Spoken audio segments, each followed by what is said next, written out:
Chapter number 9 है हमारा। इस लेक्चर में हम जो टॉपिक पढ़ेंगे that is unification, generalize, model एक्सपोनेंट और फॉरवर्ड चेनिंग क्या होता है। ये 3 टॉपिक्स हम इस वाली वीडियो में डिस्कस करेंगे। Unification, problem with propositionalization. इससे पहले हमने जो टॉपिक पढ़ा दैट वाज प्रोपोजिशनलाइजेशन। प्रोपोजिशनलाइजेशन में का जो ड्रॉबैक हमने देखा that was irrelevant sentence creation. हमारे पास बहुत सारे ऐसे इररेलेवेंट फैक्ट बन जाते हैं जिनकी ना कोई ज़रूरत है और ना ही कोई क्रिएट करने के लिए हमें इसको यूज़ करना चाहिए। फॉर एग्जाम्पल, अब एक ये नॉलेज बेस गिवन है, for all x king of x and greedy of x evil of x. तो किंग ऑफ जॉन है और ग्रेडी ऑफ जॉन है। आपने x में एक वैल्यू पुट की दैट वाज रिचर्ड, तो वो क्या करेगा, किंग ऑफ रिचर्ड अलग से बनाएगा, ग्रेडी ऑफ रिचर्ड अलग से बनाएगा और ईवल ऑफ रिचर्ड अलग से बनाएगा। जबकि इसको हमें रिजल्ट में सिर्फ और सिर्फ ईवल ऑफ रिचर्ड आंसर कर देना चाहिए। मतलब एक ही फैक्ट की जरूरत है, वो इररेलेवेंट फैक्ट भी बनाता रहेगा। फिर आपने किंग ऑफ जेन लिखा तो वो किंग ऑफ जेन अलग से बनाएगा, x की वैल्यू अगर आपने जेन पुट की, ग्रेडी ऑफ जेन आएगा और evil of John and so on. तो ये है इसका प्रोपोजिशनलाइजेशन का ड्रॉबैक कि इररेलेवेंट फैक्ट क्रिएट होते जाएंगे। It seem obvious that evil John, but propositionalization produce lots of facts such as greedy Richard that are irrelevant। ठीक है, ये irrelevant है। विथ पी हमारे पास प्रोपोजिशनल है या प्रेडिकेट्स हैं कि एड A predicates and N constant. तो हमारे पास कितनी इनिशियलाइजेशंस आएंगी, P multiply by N. P हमारे पास वो प्रोपोजिशन है, जैसे कि ये ग्रेडी जॉन एक प्रोपोजिशन है, मल्टीप्लाई बाय एन, एन हमारे पास कांस्टेंट है और के प्रेडिकेट्स हैं। तो ये इसके हमारे पास फॉर्मूला है to compute instantiations. Generalized model exponent, हम इसको जीएमपी भी कहते हैं। जनरलाइज मॉडल एक्सपोनेंट का कॉन्सेप्ट ये है कि हमारे पास P1 एक फैक्ट है, उसके अंदर हमने एक वैल्यू पुट की तो हमें P1 डैश मिलेगा। फिर P2 एक फैक्ट है, उसके अंदर हमने एक वैल्यू पुट की तो हमें P2 डैश मिलेगा and up to so on, ये Pn तक जा रहा है। तो हमने Pn में अगर सब्सटीट्यूशन की तो हमारे पास Pn डैश आएगा। और ये वाले जो फैक्ट्स हैं they all are implies Q। इसको मैं रिलेट करती हूँ पिछले एग्जाम्पल के साथ। जैसे यहाँ पर देखें, king of x and greedy of x, ये क्या बना, ये P1 बना और ग्रेडी ऑफ एक्स P2 बना और ये हमारे पास इवल ऑफ एक्स Q बनेगा। जब हमने इसमें वैल्यू पुट कर दी जॉन तो वो क्या बनेगा, P1 dash of P1 dash, ठीक है, फिर वो P2 डैश बनेगा और ये Q रिजल्ट देगा। इस तरह से सब्सटीट्यूट हम करेंगे थीटा इन क्यू, सब्सटीट्यूट करें थीटा इन क्यू और हमें वो रिजल्ट में जस्ट क्यू रिटर्न कर देगा। ठीक है, ये इसका ये है कि कॉन्सेप्ट कहता है कि हमने इररेलेवेंट फैक्ट नहीं बनाने, रिजल्ट में हमें सिर्फ सब्सटीट्यूट करेंगे थीटा और रिजल्ट में हमें वो क्यू रिटर्न कर देगा। अब देखें यहाँ पर P1 जो है वो किंग ऑफ एक्स है, P2 जो है वो ग्रेडी ऑफ एक्स है। यहाँ पर देखें P1 जो है ये किंग ऑफ एक्स है और P2 जो है वो ग्रेडी ऑफ एक्स है। P1 डैश में क्या किया, जब हमने किंग जॉन पुट कर दिया तो king of John equal to P1 of dash. P2 dash जो है वो ग्रेडी है Y, P2 की एक्चुअल वैल्यू जो है वो ग्रेडी ऑफ एक्स है, यानी कि P2 में भी हमने जॉन ही वैल्यू पुट कर देनी है। अब यहाँ पर y क्यों लिखा हुआ, y इसलिए लिखा हुआ है कि बिकॉज अगर हम यहाँ पर भी x लिखेंगे तो x की 2 वैल्यूज बन जाएंगी ना, तो इसलिए हम यहाँ पर y लिख देंगे। तो थीटा हमारे पास कौन कौन सी सब्सटीट्यूशन हुई, हमारे पास 2 सब्सटीट्यूशन हुई है। x की जगह पर हमने जॉन पुट किया और दूसरी सब्सटीट्यूशन भी हमारे पास y थी दैट इज जॉन। ठीक है, यहाँ पर x की जगह, और q जो है वो हमें रिटर्न करेगा इवल, q जो है वो इवल ऑफ एक्स था। अभी हमने यहाँ पर देखा ना ये evil of X equals to q, और यहाँ पे q इम्प्लाइज के बाद आने वाली जो भी प्रेडिकेट आता है दैट इज q।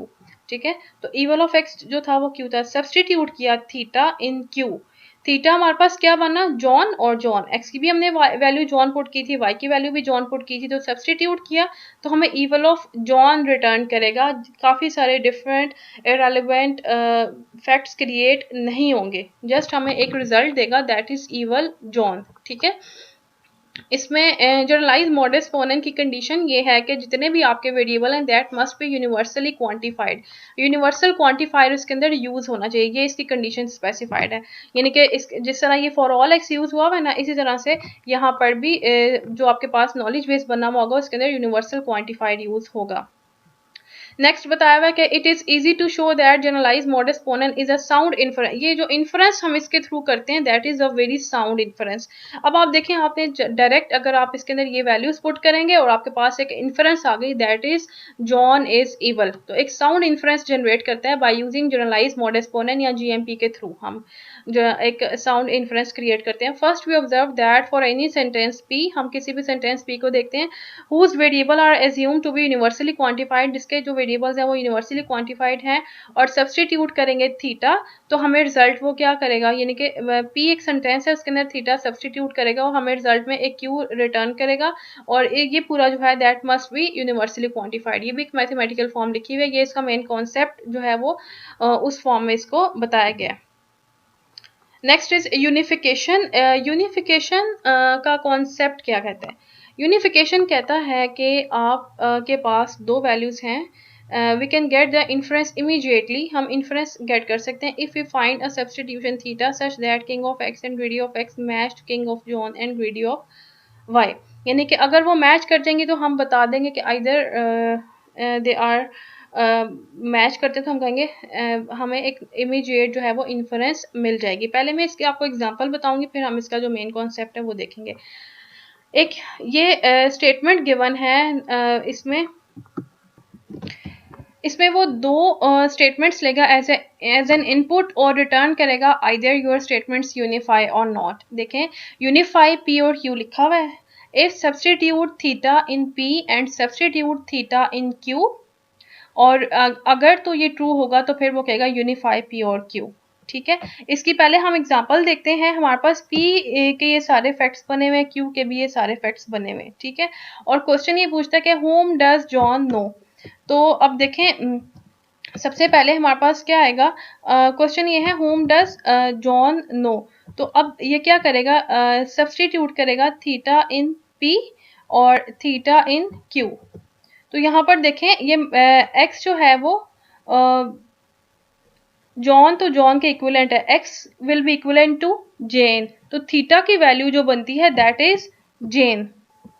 तो x की वैल्यू इसमें सिंपली क्या है, सबसे इजीएस्ट वे है इसको अंडरस्टैंड करने का कि आप इन दोनों स्टेटमेंट्स को इक्वेट करें और अननोन की वैल्यू रिटर्न करें। तो x slash John that will be equivalent to theta, John is equivalent to John, तो इसको ये तो एक कांस्टेंट होगा। ठीक है, नेक्स्ट स्टेटमेंट में आप देखें John y equals to John and x equals to will, तो ये अगर ये स्टेटमेंट को हम इक्वेट करके हमें थीटा मिलता जाएगा। हमने सब इसका कॉन्सेप्ट ये है कि दो स्टेटमेंट्स लेगा और बताएगा कि आइदर यूनिफाई करके आपको रिजल्ट देगा।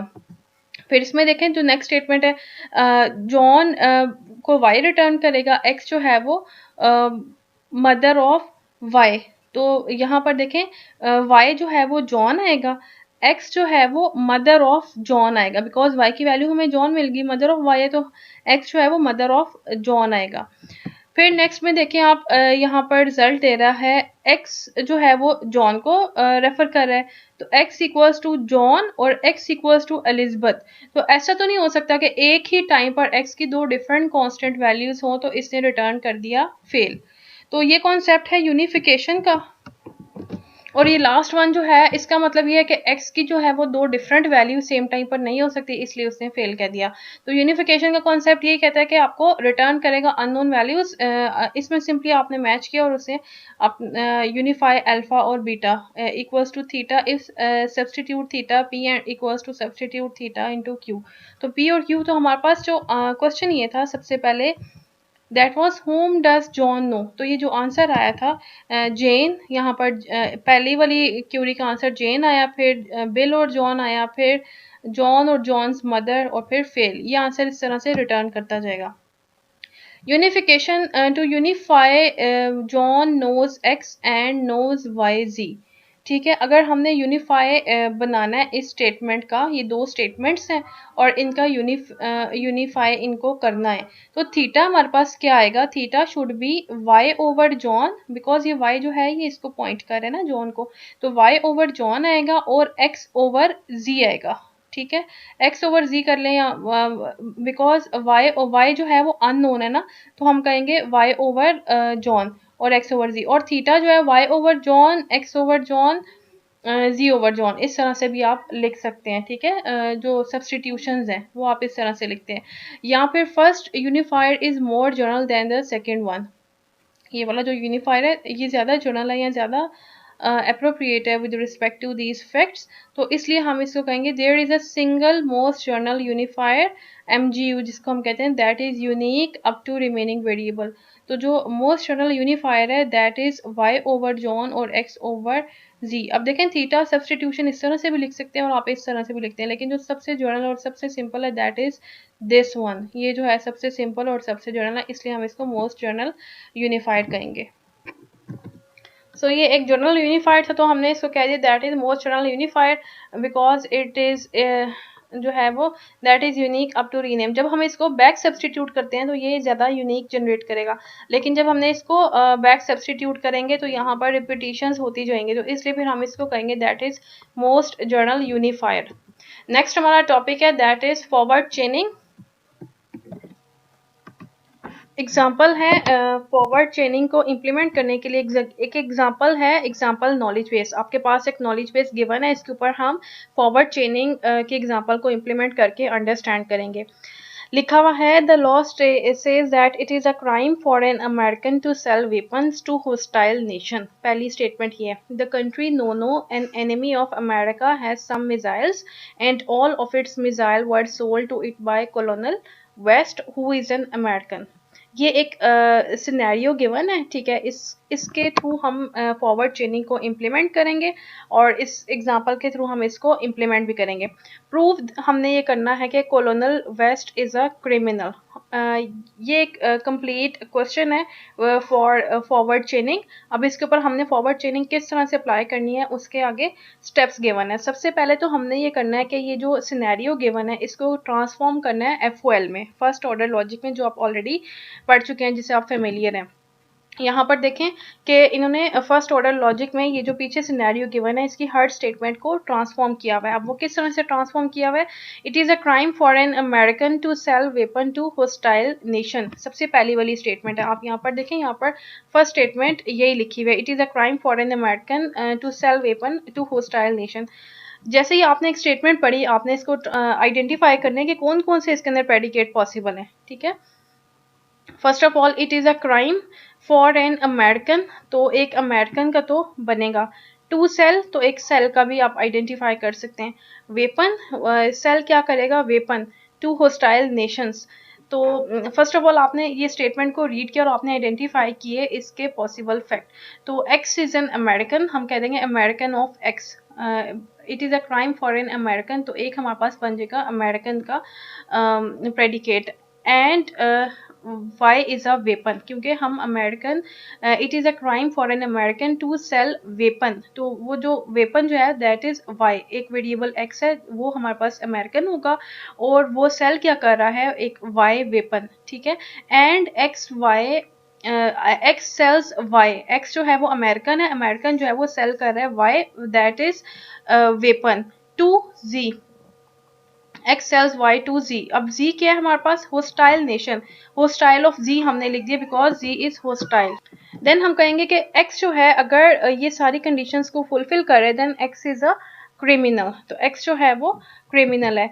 यही यहाँ पर स्टेटमेंट लिखी हुई, इसको हमने ट्रांसफॉर्म किया। It is a crime for, crime की जगह हमने रिप्लेस कर दिया दैट इज़ क्रिमिनल। क्राइम लिख दें आप, क्रिमिनल लिख दें कि अगर एक अमेरिकन है और वो वेपन को सेल कर रहा है टू होस्टाइल नेशन, तो वो क्राइम है या क्रिमिनल है। तो इस तरह से आपने इसको ट्रांसफॉर्म कर लेना है, ठीक है। इसमें जो फर्स्ट स्टेटमेंट आपने लिखी है इसके अंदर ये जो प्रेडिकेट्स यूज हो रहे हैं, जैसे क्रिमिनल है, होस्टाइल है, सेल्स है, वेपन है, अमेरिकन है, अगर यही वाले प्रेडिकेट्स अगर आपके रिमेनिंग स्टेटमेंट में कहीं पर यूज़ कर रही हूँ, तो आपने ये चीज़ याद रखनी है कि इसके जो आर्ग्यूमेंट्स हैं वो सेम होने चाहिए। फॉर एग्जांपल अगर वेपन कहीं पर नीचे वाली स्टेटमेंट्स में यूज़ हो रहा है, तो यहाँ पर जो पहली स्टेटमेंट आपने लिखी है वेपन ऑफ वाई, अगर यहाँ पर एक आर्ग्यूमेंट है, अगर तो वो बाद में कहीं पर यूज़ हो रहा है लेटर ऑन, तो उसमें भी एक ही आर्ग्यूमेंट होना चाहिए। अगर क्रिमिनल कहीं पर नीचे यूज़ हो रहा है तो उसका एक ही आर्ग्यूमेंट होना चाहिए, बिकॉज आपने फर्स्ट वाली जो स्टेटमेंट में यहाँ पर प्रेडिकेट डिफाइन किए हैं, मोस्ट प्रोबेबली वही वाले प्रेडिकेट नीचे वाली स्टेटमेंट्स में भी कहीं पर रिपीट होंगे या वो रिलेटेड होंगे, और आर्ग्यूमेंट्स दोनों के सेम होने चाहिए। तो फर्स्ट स्टेटमेंट आपने लिख दी। नेक्स्ट स्टेटमेंट लिखी हुई है, नोनो हैज सम मिसाइल, ठीक है, यहाँ पर आप देखें क्या है, the country Nono is an enemy of America has some missiles. ठीक है, तो हमने लिखा आप हैज लिख लें, आप ओन्स लिख लें, it's up to you. Like आप हैज भी लिख सकते हैं, आप ओन्स भी लिख सकते हैं। ठीक है, नोनो पोजेस सम मिसाइल, तो आप पोजेस भी लिख सकते हैं। Nono owns x and x is a missile, because हमने यहाँ पर बात की है सम मिसाइल्स की। ठीक है, तो इसलिए हमने देयर एग्जिस्ट का क्वांटिफायर यूज किया, there exist x, Nono owns x and x is a missile. या आप ये भी लिख सकते हैं there exist x missile of x and Nono owns x, तो ये स्टेटमेंट करेक्ट हो जाएगी। इसके अलावा यहाँ पर इन्होंने एंड के साथ भी इसको लिखा हुआ है कि Nono owns M1 and M1 is a missile. ठीक है, और नेक्स्ट स्टेटमेंट है all of its missile were sold to it by colonel West. ठीक है, तो अब इसमें आपने आइडेंटिफाई करना है कि कौन कौन से वाले प्रेडिकेट आ सकते हैं। ऑल ऑफ इट्स मिसाइल, तो हम मिसाइल की बात कर रहे हैं, तो for all x and missile of x word sold to it by colonel West. तो सोल्ड की बात करें मींस सेल के कॉन्टेक्स्ट में हम बात करें, तो सेल का हमने यहाँ पर डिफाइन किया था, सेल एक्स वाई और जी, एक्स सेल्स वाई टू जी। ठीक है, अब फिर इसका मतलब ये कि हम सेल्स का बनाएंगे। अब West colonel sells x to Nono, Nono को वो सेल कर रहे हैं ना, तो इसलिए, और Nono owns x and missile of x, ये इसकी स्टेटमेंट हमने FOL की फॉर्म में लिख ली।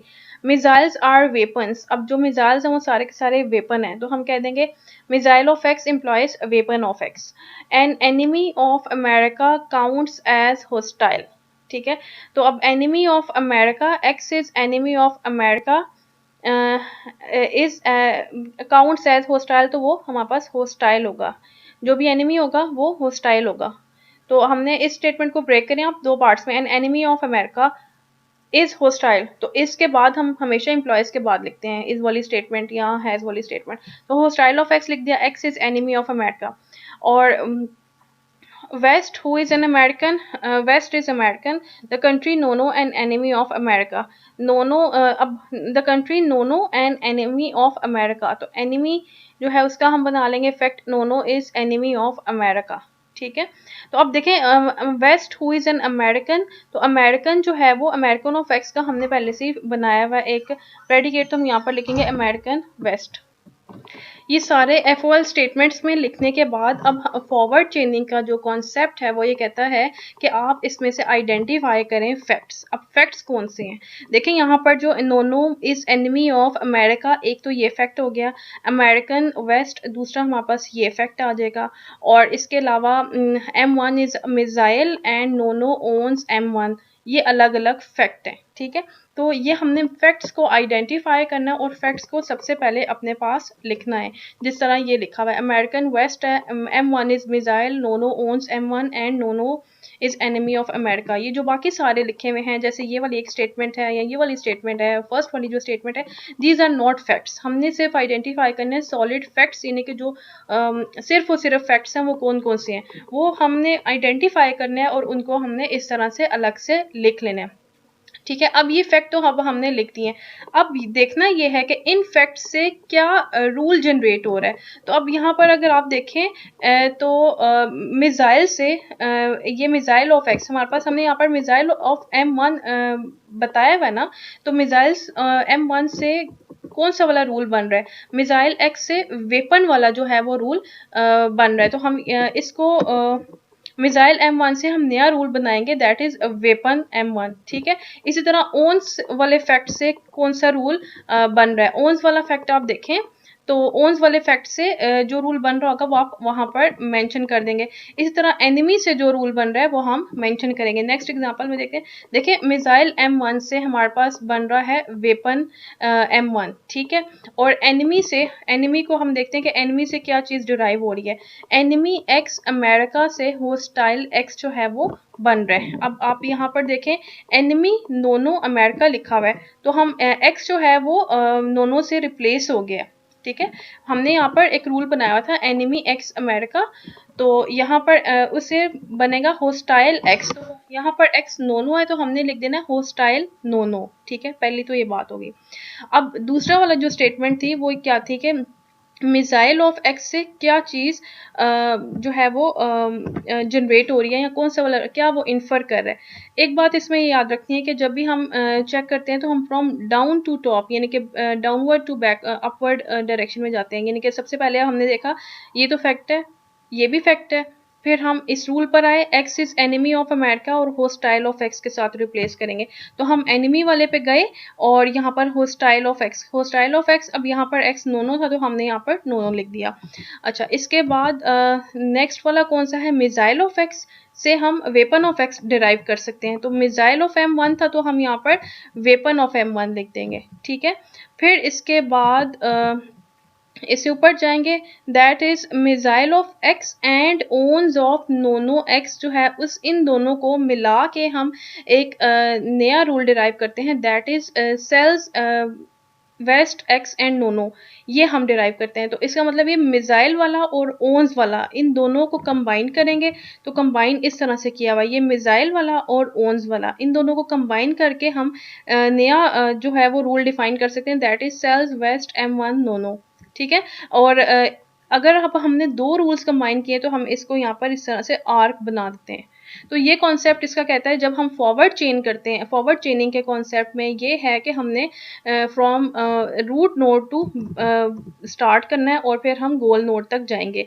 रूट नोड हमारा ये कहता है कि आपने सारे के सारे फैक्ट्स को पहले तो जो भी स्टेटमेंट्स गिवन है उनको आपने FOL में ट्रांसफॉर्म करना है और फिर उनको उसमें से फैक्ट्स को आइडेंटिफाई करना है।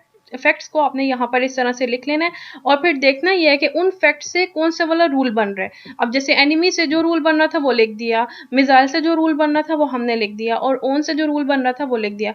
अब वो ये जो काम करना है कि कौन सा वाला रूल जो है वो बन रहा है वो हम डाउनवर्ड टू अपवर्ड जाएंगे, यानी कि हम फ्रॉम डाउन टू अप जाते जाएंगे और देखते जाएंगे कौन सा वाला रूल बन रहा है। अब मिसाइल से क्या रूल बन रहा था, वेपन, तो हमने यहाँ पर मिसाइल M1 था तो इसका मतलब ये एक्स की जगह M1 है तो हम वेपन M1 कर देंगे, ठीक है। फिर हम इसके बाद ऊपर जाएंगे, ये है नोनो ओन्स M1, ये तो फैक्ट है, ठीक है। फिर लास्ट में हमारे पास ये वाली ऑप्शन बनेगी, ये रूल बनता है ना, American of x weapon of y and sells and hostile then it's criminal.